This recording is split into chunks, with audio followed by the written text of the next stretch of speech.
കാസർഗോഡ് പെർമുദയിൽ വീടിന്റെ രണ്ടാം നിലയിൽ നിന്നും താഴേക്ക് വീണ അത് തൊഴിലാളി മരിച്ചു. ഉത്തർപ്രദേശ് സ്വദേശിയായിട്ടുള്ള ഷംസാദാണ് മരിച്ചത്. പെയിന്റിംഗ് ജോലിക്കിടെ കാല് വഴുതി താഴേക്ക് വീഴുകയായിരുന്നു. സാരംഗ് സുരേഷ് വിവരങ്ങളുമായിട്ടുണ്ട്. സാരംഗ്, എപ്പോഴാണ് അപകടം സംഭവിച്ചത്? അക്ഷയ, ഇന്ന് ഉച്ചയ്ക്ക് 2:30 കൂടിയാണ് ഈ അപകടമുണ്ടാകുന്നത്. ഉച്ചഭക്ഷണത്തിന് ശേഷം വീടിൻ്റെ രണ്ടാം നിലയിൽ പലക വെച്ച് പെയിൻ്റ് അടിക്കുകയായിരുന്നു ഷംസാദും സംഘവും. ഇതിനിടെ കാലുവഴുതിയാണ് ഷംസാദ് താഴേക്ക് വീഴുന്നത്. തലയ്ക്ക് ഗുരുതരമായി പരിക്കേറ്റിരുന്നു.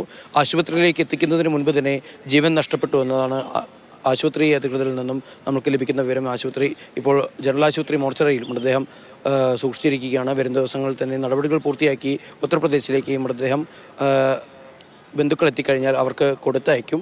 അതോടൊപ്പം തന്നെ ഏറ്റവും പ്രധാനപ്പെട്ട ഒരു കാര്യം, ഏറെ നാളുകളായി ഇവിടെ തുടർച്ചയായി കുറേ ദിവസങ്ങളായി ഈ രീതിയിൽ ഇവിടെ ജോലി ചെയ്തു വരുന്നുണ്ടായിരുന്നു ഷംസാദ്. ഇപ്പോൾ കാസർഗോഡ് കേന്ദ്രീകരിച്ചുള്ള പെയിൻറ്റിംഗ് തൊഴിലാളി സംഘത്തിൻ്റെ ഭാഗമായിരുന്നു. എന്തായാലും ഏറെ ദാരുണമായൊരു സംഭവമാണ് ഉണ്ടായിട്ടുള്ളത്. അക്ഷയ.